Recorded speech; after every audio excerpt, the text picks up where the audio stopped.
보도록 하겠습니다. 다니엘서 1장 1절로 7절 말씀입니다.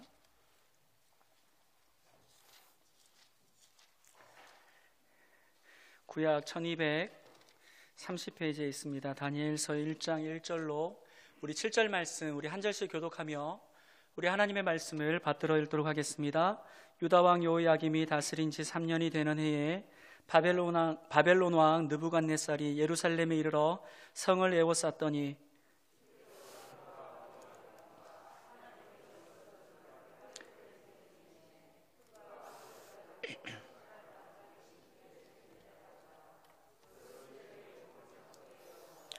왕이 환관장 아스브나스에게 말하여 이스라엘 자손 중에서 왕족과 귀족 몇 사람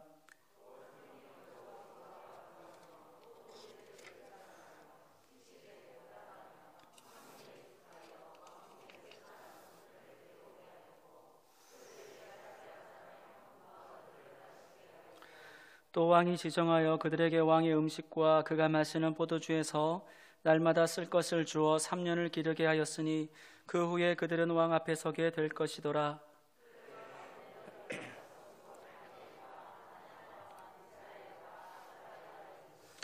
우리 함께 보겠습니다. 환관장이 그들의 이름을 고쳐 다니엘은 벨드사살이라 하고 하나냐는 사드락이라 하고 미사엘은 메삭이라 하고 아사랴는 아벤느고라 하였더라.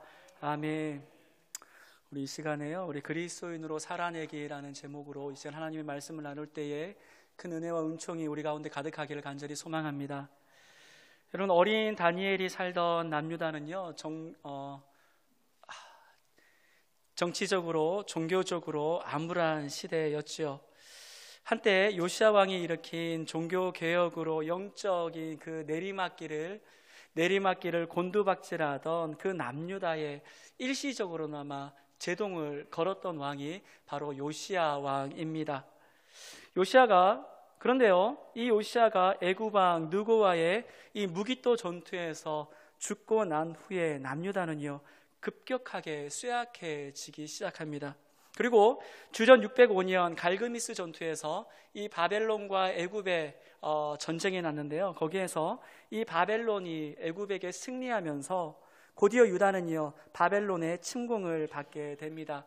바로 그때가 언제일까요? 오늘 본문의 1절에 보면 이때가 유다 왕 여호야김이 다스린 지 3년이 되는 해다, 그렇게 말씀을 하고 있습니다.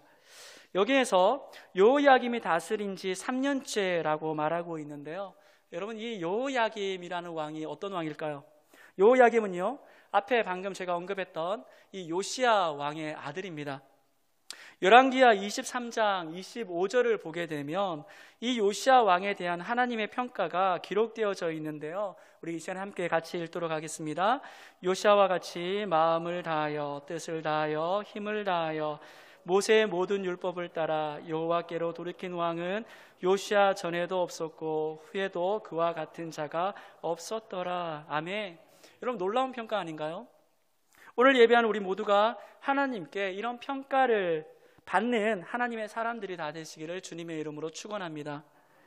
여러분, 실제로 요시야 왕이 하나님의 말씀을 얼마나 귀하게 여겼는지 보여주는 말씀이 있는데요, 열왕기하 22장 11절에 보면 여러분 잘 알 수가 있습니다. 우리 같이 한번 읽겠습니다. 왕이 율법책의 말을 듣자 곧 그의 옷을 찢으니라. 요거를 세번역 성경으로 다시 한번 보도록 하겠습니다. 같이 한번 읽겠습니다. 왕이 그 율법책의 말씀을 듣고는 애통해하며 자기의 옷을 찢으니라. 예. 성전을 수리하던 대제사장이 이 율법책을 발견하게 되고요, 그 율법책을 받은 이 사반이 서서 왕 앞에서 읽자 어떻게 합니까? 그 하나님의 말씀을 듣자마자 그의 옷을 찢어버립니다. 왜 그럴까요? 왜 애통해하며 그 옷을 찢었을까요? 하나님의 말씀을 들은 이 요시야의 반응, 지금까지 자신의 삶이 결코 하나님의 말씀에 합당한 삶이 되지 못하였음을 깨달았기 때문에 그래요. 너무나 귀한 하나님의 말씀이 성전 안에 있었음에도 불구하고 그 말씀을 잊었던 자기의 삶을 돌아보면서 어떻게 하는 겁니까? 애통해하면서 자기가 입고 있는 옷을 하나님 앞에서 찢어버렸다라는 것이요, 격렬한 반응을 보인 것입니다.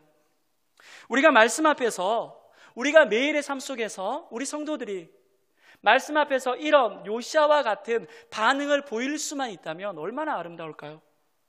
세상 속에서 살다 보면 우리는요, 때론 넘어지기도 합니다. 자빠지기도 하고요, 쓰러지기도 합니다. 하지만 그때마다 말씀 앞에서 우리가 이런 격렬한 반응을 보일 수만 있다면 우리는요, 감히 이렇게 말할 수가 있을 것 같아요. 세상 속에서 그리스도인으로 나는 살아가고 있다. 그렇게 말할 수 있을 것 같아요. 이런 위대한 아버지를 둔 요야김이지만 그는요, 아버지 이 요시야와는 전혀 다른 삶을 살아가기 시작합니다. 말씀을 들은 요시야는 어떻게 했습니까? 애통해하며 자신의 옷을 찢었다, 그렇게 성경은 말씀하고 있는데요, 하나님의 말씀을 들은 이 요야김은 어떻게 반응을 할까요? 예레미야 36장 21절로 23절을 보게 되면 잘 나타나고 있습니다. 저 한 절 여러분 한 절 교독해서 읽겠습니다. 왕이 여호디를 보내어 두루마기를 가져오게 하매 여호디가 서기관 엘리사마의 방에서 가져다가 왕과 왕의 곁에 선 모든 고관의 귀에 낭독하니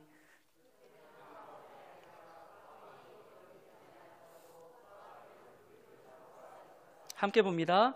여호디가 서너 쪽을 낭독하면 왕이 면도칼로 그것을 연하여 베어 화로불에 던져서 두루마리를 모두 태웠더라. 자신의 귀에 하나님의 말씀이 들릴 때 어떻게 했다라는 겁니까? 면도칼로 그 하나님의 말씀, 그 율법책을 어떻게 합니까? 베어버렸습니다. 베어서 화로불에 집어 던져 태워버렸다, 그렇게 말하고 있어요. 비단 요야김 왕만 그랬을까요? 여러분, 그렇지 않아요. 24절 같이 한번 보겠습니다. 24절입니다. 왕과 그의 신하들이 이 모든 말을 듣고도 두려워하거나 자기들의 옷을 찢지 아니하였고, 왕뿐만이 아니라 누구까지요? 신하들까지. 왕이 잘못된 길을 걸어가면 그것이 잘못되었다, 충직하게 말을 해야 할 그 신하들까지도 하나님의 말씀을 대하는 태도가 요야김 왕과 똑같았다라는 거예요. 이런 시대적 상황을 어린 다니엘이 견디기 쉬웠을까요? 어려웠을 겁니다. 쉽지 않았을 거예요. 하나님의 나라라고 여긴 유다 왕국이 바벨론이라는 그 거대한 나라의 침공에 의해서 무너져 버렸어요. 수많은 백성들은 죽임을 당했고요, 또 왕을 비롯하여 많은 사람들이 포로로 끌려갑니다. 자신 또한 포로로 끌려왔습니다. 지금 러시아가 우크라이나를 침공한 지 벌써 한 달이 넘었죠. 5주, 6주 차가 들어가고 있는데요, 조금씩 전쟁의 그 참담함이 드러나고 있습니다. 여기저기에서 민가가 불타고 있고요, 극장과 또 병원이 폭격을 받아서 수십수백의 사람들이 목숨을 잃었습니다. 또 온갖 더러운 짓을 서슴지 않은 러시아 군인들의 범죄가 하나씩 드러나고 있어요. 여러분, 오늘날 그래도 지성이 있다라고 하는 이 시대 속에서 벌어지는 전쟁이 이 정도예요. 깨어있다라고 생각하는 이 시대를 살아가는 이 시대의 전쟁이 이럴지언데, 여러분, 그 당시에는 어땠을지 과연 상상할 수가 있을까요? 우리는요, 상상하지 못할 겁니다. 그럼에도 우리의 기억 속에 다니엘은 어떤 사람입니까? 이러한 암울한 시대를 살아갔던 그 다니엘, 우리 기억 속에는 어떻게 남아있습니까? 위대한 하나님의 사람으로 남아있지요. 어떻게 이런 위기 속에서, 이런 고통스러운 상황에도 불구하고 다니엘은요, 흔들리지 않는 믿음, 그 중심이 흔들리지 않는 그 중심을 가지고 이 시대를 살아갈 수 있었을까요? 어떻게? 무엇 때문에? 어떻게 하나님의 사람으로 살아냈을까요? 어떻게 하면 우리도 다니엘과 같이 하나님의 사람으로, 그리스도인으로 오늘을 아름답게 살아낼 수 있을까요? 첫 번째, 정체성을 지키는 겁니다. 따라해 볼까요? 정체성을 지켜라. 정체성을 지켜라. 예. 자신의 나라를 멸망시키고요, 포로로 끌려간 이 암울한 상황 속에서도 다니엘이 흔들림 없는 그 견고한 모습을 보일 수 있었던 것은 나는 하나님의 백성이라는 자기 정체성을 지켰기 때문에 그래요. 바벨론의 식민지에 대한 정책은요, 아수르와는 조금 달랐습니다. 아수르는요, 다른 민족들을, 그 식민지 삼은 그 나라에 다른 민족들을 이주를 시켜서 혼합을 시켜버립니다. 피를 섞어버리고 인종을 섞어버리는 거죠. 또 정치를 섞어버리고 종교를 섞어버렸습니다. 그래서 하나 되지 못하게 만드는 게 아수르의 정책이었습니다. 반면에 바벨론은 어땠을까요? 바벨론은요, 유다의 왕족들과 귀족들, 즉 식민지에 있는 그 왕족과 귀족들 중에서 똑똑한 사람들을 자신의 나라로 끌고 갑니다. 그리고는요, 자신들의 문화로 쇠뇌를 시키는 거예요. 그래서 어떻게 정신이 완전히 누구화되게, 바벨론화되게끔 만드는 겁니다. 그게 바벨론의 정책이었어요. 젊은이들에게 바벨론의 언어와 또 바벨론의 문학을 가르치고 또 그들에게 과분한 대우를 해줌으로써 바벨론의 충직한 신하로 만드는 것, 바로 그것이 바벨론의 정책이었다라는 거지요. 그리고 무엇을 할까요? 언어를 가르쳐줘요. 문학도 가르쳐주고요, 뛰어난 여러 가지 기술들, 학문들을 다 가르쳐주고 또 왕이 먹는 산의 진미까지도 제공을 해줍니다. 그리고 뭐를 할까요? 그들의 이름을 바꿉니다. 우리 민족은 이걸 잘 알고 있죠. 우리나라가 일제의 식민지하에 있을 때 일제는 처음부터 자신들의 문화와 자신들의 언어를 우리나라에 강요하지 않았습니다. 처음에는요, 전쟁 물자를 수탈하고 약탈하는 데 그쳤어요. 그런데 1931년 만주 사변을 일으키게 되는데 이때부터 병력이 부족하기 시작합니다. 그래서 그들이 어떤 생각을 할까요? 조선인들도 군인으로 징병을 하자, 그렇게 하지요. 그런데요, 할 수가 없어요. 조선인들을 일본군으로 만들 수가 없어요. 이유가 뭘까요? 그들은 일본인이 아니라 누구입니까? 조선인이거든요. 일본은요, 조선을 식민지한 나라인데 어떻게 조선인이 일본 군대가 되어서 일본을 위해서 싸울 수 있을까요? 그게 안 되는 거예요. 그래서 어떻게 할까요? 조선인을 누구로 만드는 겁니까? 일본인으로 만드는 겁니다. 그래서 그들은요, 이 조선이라는 나라를, 조선인이라는 정체성을 지워버리기 시작합니다. 가장 먼저 뭐를 했을까요? 우리 말을 하지 못하게 만듭니다. 우리 글을 쓰지 못하게 만듭니다. 우리 역사를 가르치지 못하도록 학교의 문을 닫아버립니다. 그리고 뭐를 했을까요? 우리의 이름을 바꾸어 버립니다. 그렇죠. 왜 이름을 바꾸라고 했을까요? 이름에는 무엇이 들어있을까요? 정체성이 담겨져 있기 때문에 그래요. 한민족이라는 그 얼이 담겨져 있기 때문에 그래요. 역사가 담겨져 있거든요. 그것을 말살시켜야만 그들이 누가 되는 겁니까? 일본인이 되고 일본의 군대가 될 수 있었기 때문에 그래요. 바벨론의 이 창씨 계명도 마찬가지예요. 포로로 끌려온 이들의 이름을요, 다 바꿔버립니다. 왜요? 그 이름 안에 무엇이 담겨져 있습니까? 민족의 역사가 담겨져 있거든요. 더 나아가 그 이름 안에 뭐가 담겨져 있을까요? 여호와 하나님에 대한 신앙이 그 이름 안에 담겨져 있었거든요. 그 이름 안에, 이 다니엘이라는 이름 안에 뭐가 담겨져 있습니까? 하나님의 백성이라는 정체성이 담겨져 있으니까 이들이 어떻게 하는 겁니까? 그 이름을 바꾸어 버리는 거예요. 다니엘, 그 뜻이 뭘까요? 하나님은 나의 심판자라는 이름입니다. 얼마나 좋습니까? 근데 그 이름을요, 벨드사살로 바꾸어 버립니다. 벨이여, 나의 생명을 보호하소서, 바꾸어 버리지요. 또 다니엘만 그런 게 아니에요. 다니엘의 친구들 이름도 다 바꾸어 버립니다. 하나냐, 여호와가 은혜를 베푸신다. 너무 좋은 이름이죠. 그런데요, 이 이름을 사드락으로 바꿔버리죠. 아쿠라는 신이 있는데요, 달의 신이에요. 네, 아쿠가 누구인가 바꿔버립니다. 또 미사엘은요, 누가 하나님인가 라는 뜻이에요. 이것을 메삭으로 바꿔버립니다. 누가 아쿠의 신인가, 누가 달의 신인가 바꿔버리죠.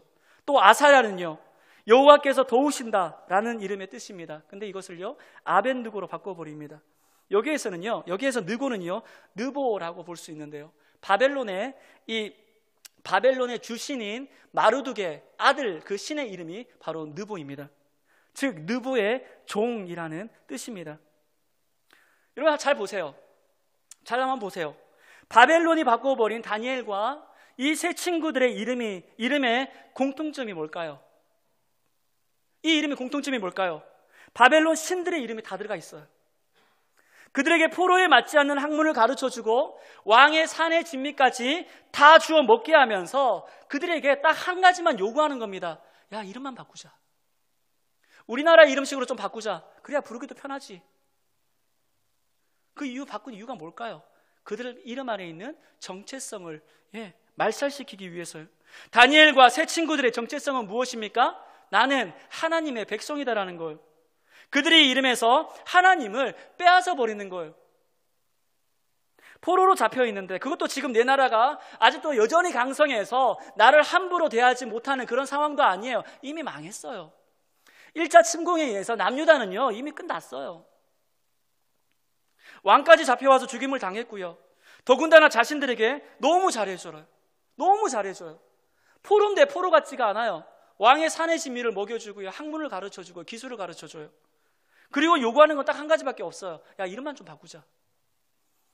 이런 상황 속에서 오늘 예배하는 우리 성도님들이라면 어떻게 하시겠습니까? 나에게 너무 잘해줘요. 너무 잘해줘요. 이름만 바꾸세요. 어떻게 하시겠습니까? 난 다니엘처럼 내 이름을 지킬 거야 하실 수 있는 분이 얼마나 될까요? 다니엘은요 여기에서 어떻게 반응했을까요? 자신의 이름을 벨드사살로 바꾸라는 이 환관장의 요구에 그는요 단호하게 대응을 해요. 반응을 하는데요, 자 7장 15절입니다 보면은요 이렇게 되어 있습니다. 나 다니엘이 중심에 근심하여. 8장 1절입니다. 나 다니엘에게 처음에 나타난 환상 후에. 이렇게 시작합니다. 8장 15절에 보면은요, 나 다니엘이 이 환상을 보고. 자신이 머물고 있는 이 땅의 사람들, 즉 자신의 생명을 좌지우지할 수 있는 권력자 앞에서 다니엘은 철저하게 자신의 정체성은 누구라고 말하고 있습니까? 벨드사살이 아니라 누구라고요? 다니엘이라고 그렇게 말하고 있어요. 나는 하나님의 백성이라고 이야기하고 있습니다. 다른 이들이 자신을 어떻게 부르든 그는 상관하지 않아요. 다른 누가 자신을 향해서 너는 벨드사살이야 라고 부를지 모르지만 다니엘은 철저히 나는 누구라고요? 나는 다니엘, 나는 하나님의 백성, 그렇게 말하고 있는 겁니다. 뿐만 아니라 다니엘은요 왕의 음식을 거부하지요. 왜요? 당시의 왕의 음식은요 우상에게 드려진 음식이거든요. 삶의 가장 기본적인 그 먹는 것조차 다니엘은요 자신의 정체성을 지키고자 발버둥 쳤습니다. 사랑하는 돋보교회 성도 여러분, 우리는 하나님의 백성으로 그리스도인의 그 정체성을 잘 지키고 있습니까? 여러분의 가정에서, 여러분의 직장에서, 여러분의 사업터에서, 여러분이 머물고 있는 그곳이 어디든지 간에 바로 그 자리에서 그리스도인의 정체성을 지키며 살아가고 있느냐라는 거예요. 가끔 이런 분들이 계세요. 뭐 직장에서나 혹은 뭐 내가 있는 뭐 세상 속에서 뭐 나는 굳이 교회 다닌다고 뭐 나 굳이 말하지 않아. 뭐 그럴 필요 있나? 그렇게 말하시는 분이 계세요. 그런 분에게 하나님께서는 뭐라고 말씀하실까요? 그렇게 세상 속에서 말하고 계시는 성도님에게 하나님은 뭐라고 말씀하실까요? 나는 굳이 네가 내 백성이라고 생각하지 않아. 뭐 굳이 그럴 필요 있나? 그렇지 않습니까? 우리가 하나님을 존중하지 않는데 하나님이 우리를 존중할까요? 우리가 하나님을 높이지 않는데 하나님이 우리를 과연 높여주실까요? 우리가 하나님을 인정하지 않는데 하나님이 우리를 인정해 주실까요? 굳이 그럴 필요 있나? 그리스도인으로 살아간다는 거 결코 쉬운 일은 아닙니다. 하지만 다니엘만큼 어려울까요? 오늘 우리가 살아가는 삶이. 드러나지 않는 정체성은요, 기억하십시오. 정체성이 아닙니다. 우리의 삶의 그 자리에서 그리스도인의 정체성, 나는 하나님의 백성입니다 라는 이 정체성을 지키며 또한 세상 가운데 나타내며 살아가는 우리 모든 성도님들이 되시기를 간절히 소망합니다. 여러분, 두 번째로 어떻게 하면 우리가 그리스도인으로 살아낼 수가 있을까요? 따라해 볼까요? 하나님의 주권을 인정하라. 네, 하나님의 주권을 인정하라. 네, 내 삶의 자리에서 하나님의 주권을 우리가 인정할 때 우리는요 그리스도인으로 살아낼 수가 있습니다. 다니엘이 그리고 그 친구들이 자신의 나라를 멸망시키고 또 포로로 끌고 온 이 바벨론이라는 나라 안에서 자신들의 그 정체성을 지킬 수 있었던 그 힘은 어디에서 나오는 걸까요? 그것은요, 이 바벨론까지도 하나님의 주권 아래에 있다라는 그 하나님의 주권을 인정하는 그 믿음이 그들의 바로 힘의 원천이었습니다. 지금 남유다는요, 나라라고 있기는 합니다. 하지만 나라라고 할 수가 없죠.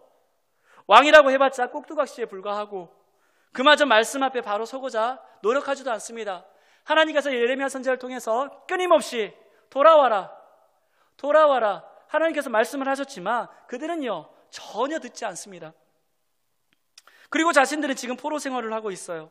이 상황을 이방인들의 시각으로 본다면 이스라엘의 하나님은 존재합니까? 존재하지 않습니까? 어려운 문제는 아니에요. 그렇죠? 자, 지금 나라는 망했어요.